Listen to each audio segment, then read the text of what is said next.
तो अब हमको समझना है कि मम्मी पापा ने कह दिया किसी का प्रसाद नहीं खाना, क्यों नहीं खाना चाहिए, सवाल तो उठता है ना भाई, भाई सवाल तो उठता है ना, क्यों नहीं खाना चाहिए। तो ये हमको समझना है क्यों नहीं खाना चाहिए।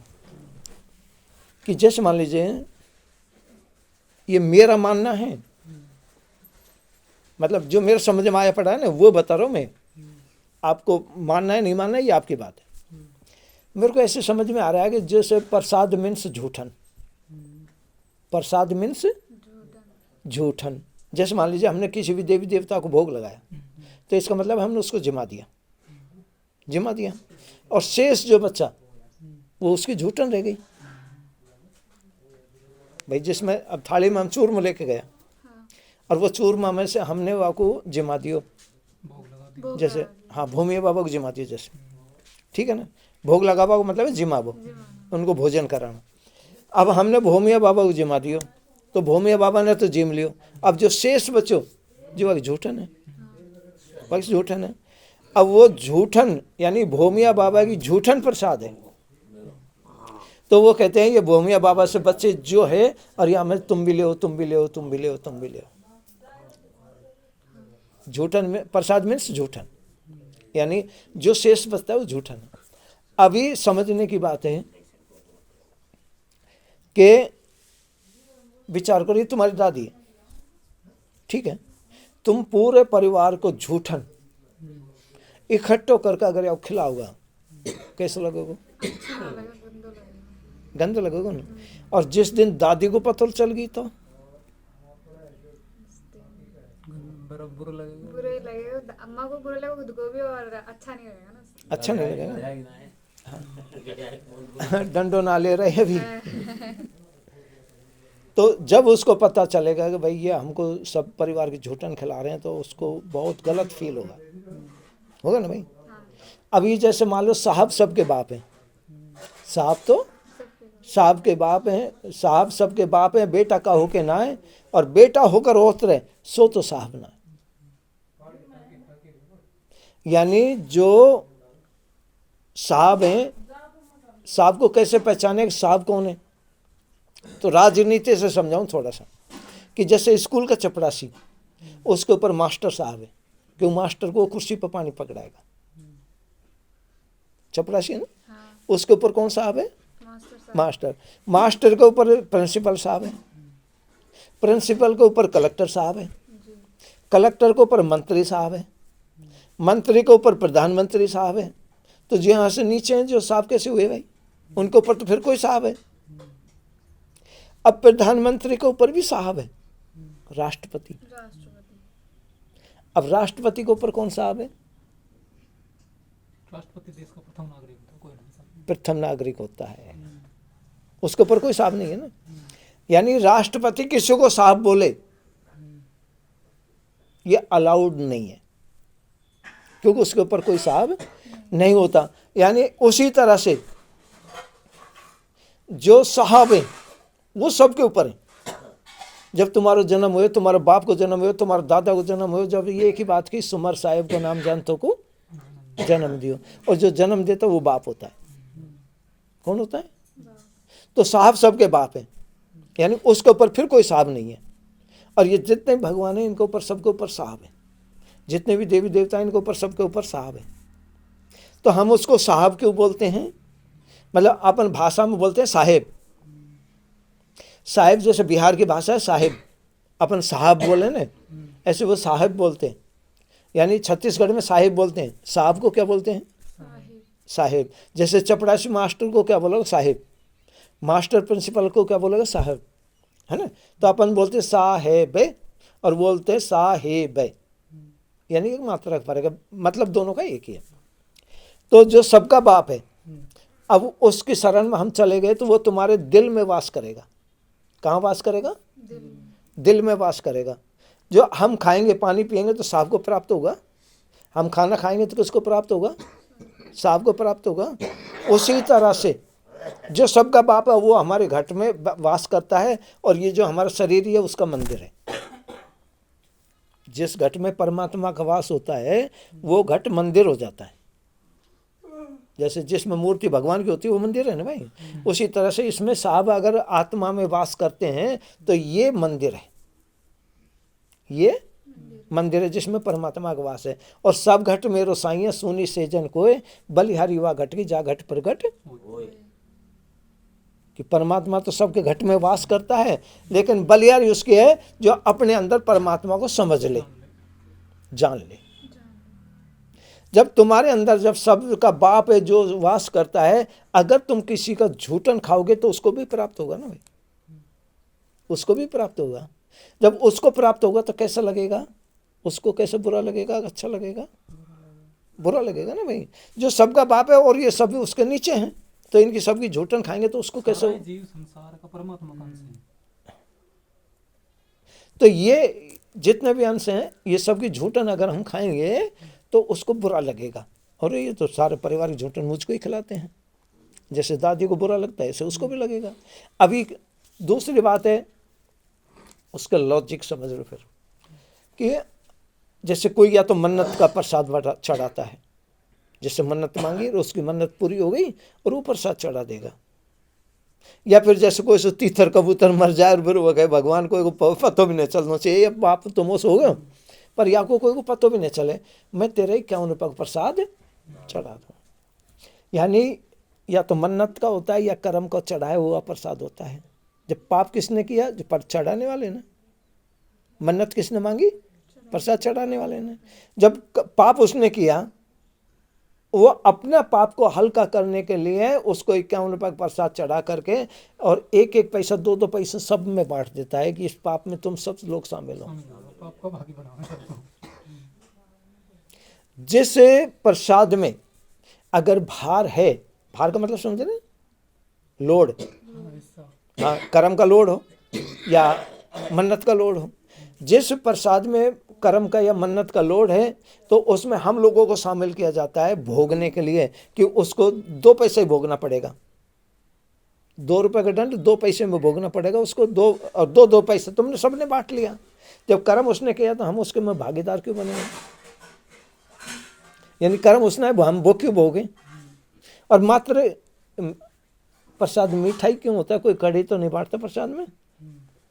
अगर भाई अन्नकूट की मत कहना, उसमें बाजरो भी रहे साथ, लेकिन कोई भी दाल बांट तो डोलेगा प्रसाद, बनी बनाई दाल ले प्रसाद ले लो, है ना। अगर कोई ऐसा बांटे जब तो रोटी खापा को जुगाड़ हो जाए, पर वो मीठो बांटे। और जबान चखोरी होती है, इसको मीठे बच्चन, कान को मीठे बच्चन अच्छे लगते हैं, जबान मीठा खाना पसंद करेगी, कान अच्छी बात सुनने की कोशिश करेंगी, मतलब मन को भाने वाली। नजर भी कुछ ऐसा देखना जो हमको अच्छा लगता है वही देखना चाहिए। तो कुल मिलाकर के हमारी जो 5 इंद्रियां, ज्ञान इंद्रियां, ये 5 ज्ञान इंद्रियां अपना भोग चाहिए, इनको अपना भोग चाहिए। लेकिन हम समझ नहीं पा रहे हैं कि जो कर्म हमने किया नहीं उसका भार भी अगर हम भोगें तो फिर वो प्रसाद खाना चाहिए कि नहीं खाना चाहिए। नहीं खाना चाहिए। और अब से पहले खा लिया जो आपका थ्रू है ना सर। अब तक का तो आप जिम्मेदार हैं, आप स्वाद हो ही नहीं करोगे। नहीं, पर कभी सोचा ऐसा कहीं मैं गलत तो नहीं फंसा रहा हूं आप लोगों को। मैंने ऐसे मान रखा है, आप मुझे पुष्टि कर रहे हैं, यानी मेरा समर्थन कर रहे हैं, तो मैं अपने आप में महसूस कर रहा हूँ जहाँ तक मैं राइट हूँ। भाई मेरे समझ में इस तरह से आ रहा है, अब लोगों को समझे किस तरह से आ रहा है उस पर मुझे थोड़ी जाना है। भाई तुम्हारे समझ में आ रहे हो तुम कर रहे हो, मेरे समझ में आ रहा है जो मैं कर रहा हूँ, इनके समझ में आ रहा है ये कर रहे हैं, इनके समझ में आ रहा है ये कर रहे हैं, सब अपनी अपनी समझ से कर रहे हैं ना। अब मेरे को इस तरह समझ में आ गया, भाई मेरा क्या दोष है ना भाई। अब जो मुझे समझ में आया वो आपको बताया, अगर आप बताओ मैं सही कर रहा हूँ गलत कर रहा हूँ।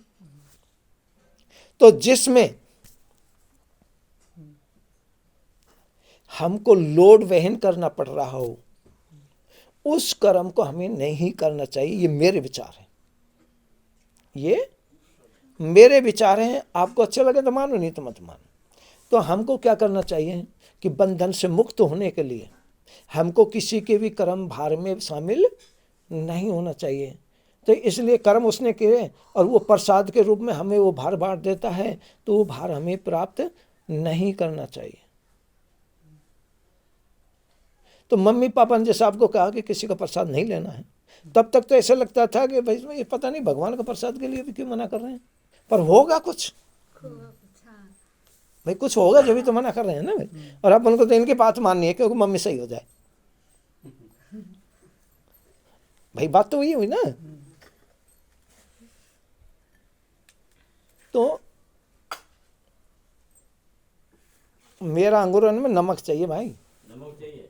हाँ। अच्छा, जरा नमक बनाता है। तो अपन को अब ये समझ में आ गया कि प्रसाद खाना चाहिए कि नहीं खाना चाहिए, ये तो आपको समझ में आ गया। तो इसलिए हम कहते हैं कि ज्ञान किसी का भी हो, ज्ञान किसी का भी हो, ध्यान पूर्वक सुनना चाहिए, समझ में आए तो मानना चाहिए, नहीं समझ में आए तो छोड़ देना चाहिए। भाई हम किसी किताब दोष में छोड़ देते हैं, है ना। अगर मान लो हमारे समझ में आ रहा है तो हमारा भला होगा, नहीं समझ में आ रहा है तो छोड़ देंगे, क्या दिक्कत है। इसलिए हमें समझ करके चलना चाहिए और हमको वो काम करने चाहिए जिससे हम खुद आनंद की जिंदगी जी पाएं, हम खुशी खुशी इस संसार में अपने श्वास ले सकें। नहीं यहाँ तो सारे श्वास भी किस्तों में बिकने लगे भाई, यहाँ तो श्वास भी किस्तों में बिकने लगे हैं। अगर हमको ऑलरेडी परमिट चाहिए तो हमको वो बड़े ऑफिसर के पास जाना चाहिए जो हमारे किस्तों के हिसाब ना रखे कोई, ठीक है ना। लेकिन हमको उसके लिए उस वैसा बनना पड़ेगा। तो कहीं मैं ऐसा तो नहीं आपको मारा के भटका रहा हूं, नहीं भटका रहा ना। तो मेरा कहने का मतलब है कि हमको वो काम करना चाहिए जिससे, हाँ, जिससे हमारे भले में सबका भला हो, हमारे भले में आप लेंगे सर? सबका भला हो, और सबका भला होगा तभी हमारा भला होगा। जो भूले लोग हैं उनको समझाना हमारा कर्तव्य बनता है। और समझ जितनी मुझ में है उतनी तो मैंने आपको बता दी, और उससे आगे है नहीं तो मैं कहाँ से लाऊं भाई, उससे आगे है नहीं तो मैं कहाँ से लाऊंगा। तो जो मैं जितनी बुद्ध है उतनी दही बताए, या मैं उसका क्या दोष है और कहाँ सुलाए।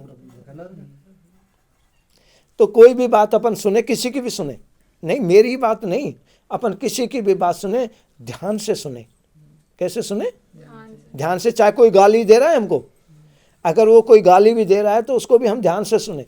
जब हम बोल रहे हैं किसी के लिए तो उस पर भी हमारा ध्यान होना चाहिए। जब हम किसी को बोल रहे हैं तब भी हमारा उस पर ध्यान होना चाहिए। अगर कोई हमको गाली भी दे रहा है, अच्छी बात बता रहा है तो अच्छी बात है, अगर कोई गाली भी दे रहा है तो उसको भी ध्यान से सुनना चाहिए। अगर ध्यान देकर बोलोगे या ध्यान से सुनोगे तो ऐसा करते करते तुम्हारा ध्यान सध जाएगा। क्या सध जाएगा? जब तुम्हारा ध्यान सध जाएगा तो और साधना करने की आवश्यकता आपको नहीं पड़ेगी। जिसका ध्यान सध जाता है उसको और कुछ भी साधने की जरूरत नहीं है। इसलिए अगर कोई कुछ भी बात हमको बोल रहा है तो उसको ध्यान से सुनो। जरूरी नहीं उसका प्रत्युत्तर दो, कंपलसरी नहीं है कि उसका प्रत्युत्तर दो आप, लेकिन सुन तो ध्यान से लो भाई, ठीक है ना। कि जैसे विचार करने की बात है, मुझे लोग माँ की गाली देते हैं, मेरे मुंह पर देते हैं। मुझे बहन की गाली देते हैं, मेरे ही मुंह पर देते हैं, खूब देते हैं। मुझे बेटी की भी गाली दें और मेरे मुंह पर देवें, सामने खड़ा होकर देवें, और मैं उनको कुछ नहीं बोलता हूँ। इसके दो रीजन है, या तो मैं उनसे डरता हूँ या फिर मैंने समझ लिया है। भाई सामने अगर कोई खड़ा होकर दे रहा है और ऐसे कह रहा है तेरी, अगर तुझको कोई देगा तो तू क्या कर देगा भाई? सिर फोड़ देगा ना। और मेरे सामने खड़े होकर देते हैं, मुझे उससे शिकायत ही नहीं है। कोई माँ की गाली दे तो भी मुझे शिकायत नहीं है, कोई बहन की गाली देता है तो भी मुझे शिकायत नहीं, कोई बेटी की गाली देता है तो भी शिकायत नहीं है। अब मुझसे पूछो तो सही, तुमको शिकायत क्यों नहीं है? भाई सवाल तो बनता है नहीं है। अगर तुमको शिकायत क्यों नहीं है? अगर मान लिया आपको किसी को भी कोई माँ बहन की गाली दे देगा तो तुम पत्थर से सिर फोड़ दोगे ना उसका? प्रत्युत्तर तो देंगे ही। देंगे ना प्रत्युत्तर। लेकिन मैं नहीं देता हूँ। क्यों नहीं देता हूँ? उदाहरण के लिए समझ लो कि अजय अगर मुझे माँ की गाली देता है तो मुझे बुरा नहीं लगता। क्यों नहीं लगता? कि मैं अजय की माँ से ही माँ कहता हूँ। मैं अजय की माँ से ही माँ कहता हूँ। अगर ये गाली देगा तो अपने हिस्से की माँ को दे ली, और मैं नहीं दूंगा, मेरे हिस्से की माँ तो बच गई ना भाई। विचार करो, अजय अगर मुझे माँ की गाली देता है तो मैं अजय की माँ से ही माँ कहता हूँ। दोनों की एक माँ हो गई। जब दोनों की एक माँ हो गई तो अजय ने जब गाली दी तो अपने हिस्से की माँ को दे ली। माँ तो दोनों की है ना? और मैं नहीं दूंगा तो मेरे हिस्से की माँ तो बच गई। जब मेरे हिस्से की माँ बच गई तो मुझे बुरा लगेगा क्या? नहीं लगेगा ना भाई। जब मुझे बुरा ही नहीं लगेगा तो मुझे प्रत्युत्तर देने की क्या जरूरत है? बुरा नहीं लगेगा तो प्रत्युत्तर देने की कोई आवश्यकता ही नहीं है ना। अगर ये मुझे बहन की गाली देता है, इसकी बहन को ही मैं बहन कहता हूँ। ये बेटी की गाली देते, इसकी बेटी को मैं बेटी कहता हूँ। अब बताइए मुझे बुरा क्यों लगेगा भाई? नहीं लगता ना। इसलिए मुझे गुस्सा नहीं आता। लोग कहते हैं मेरे को, साहब तुम काय के आदमी हो, तेरे मुंह पे माँ की गाली दे के चले गए, तुमने जबान ना हिली। मैं उसको यही बताता हूँ भाई, या तो मैं उससे डर गया हूँ, या तो मैं उससे डर गया हूँ, या फिर मैंने उसको समझ लिया है। क्यों भाई? किसी के गाली देने पर सिर फोड़ देना चाहिए? नहीं ना। क्यों? अभी पहले तो तुम कुछ भी कर सकते थे, अब इतनी सी देर में क्यों बदल गई सारी बात? क्यों बदल गई? ज्ञान जो भी है, हाँ, कि हमने जान लिया है। हमने जान लिया है, इसलिए अब हमें प्रत्युत्तर की जरूरत नहीं है किसी की भी। ऐसे नहीं आपको गाली दी तभी आप प्रत्युत्तर दे रहे हैं। अगर आपने समझ लिया तो प्रत्युत्तर देने की जरूरत नहीं है। हमारे साहब तो कहते हैं मूर्खों की बात का जवाब देना कंपलसरी नहीं है। सबकी बातों का जवाब दिया जा सकता है, मूर्ख की बात का जवाब नहीं दिया जा सकता कभी भी, है ना। अगर उसमें कोई मूर्ख बात करे तो आप बाध्य नहीं है कि उसको मुंह तोड़ जवाब दें या उसके मुंह लगो। मूर्खों की सब बातों के जवाब लग जाएंगे, लेकिन मूर्खों की बात का जवाब नहीं लगेगा, तो देने की आवश्यकता नहीं है। क्यों भाई? मेरा जो ज्ञान है आप सुन रहे हैं, समझ रहे हैं। मेरे को ऐसे जैसे कवि नाखे, हाँ ताली बजाओ, ऐसे मैं कहूँ, मेरे को पुष्टि करते जाओ। मैं जो बता रहा हूँ क्या आप सही बता रहा हूँ? आप लोगों को सही बता रहा हूँ। तो अब बताइए कि अगर मान लीजिए मम्मी तो ठीक हो ही जाएगी, और जो आप ज्ञान सीख रहे हैं इस पर आपको आना चाहिए कि नहीं आना चाहिए? और आना चाहिए तो उसके लिए हमको किसकी जरूरत पड़ेगी? मार्गदर्शक की। और मार्गदर्शक कौन होता है? गुरु जी। मार्ग कौन दिखाता है? गुरु जी दिखाते हैं। तो अगर हम गुरु जी को अपना करेंगे तभी तो हमारे गुरु जी होंगे ना भाई। अगर तुमने कहा मम्मी को गुरु जी आए, पापा को गुरु जी आए,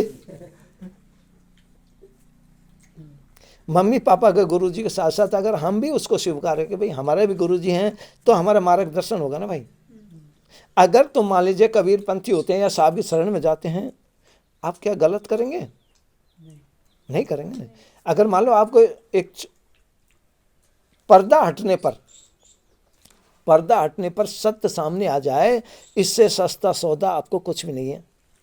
और ज्ञान देने वाला जब तुम्हारे घर आकर सिखा रहा है, यार इससे बड़ी बात तो कुछ हो ही नहीं सकती। कोई ज्ञान लेने के लिए लोग जाते हैं, फीस देनी पड़े।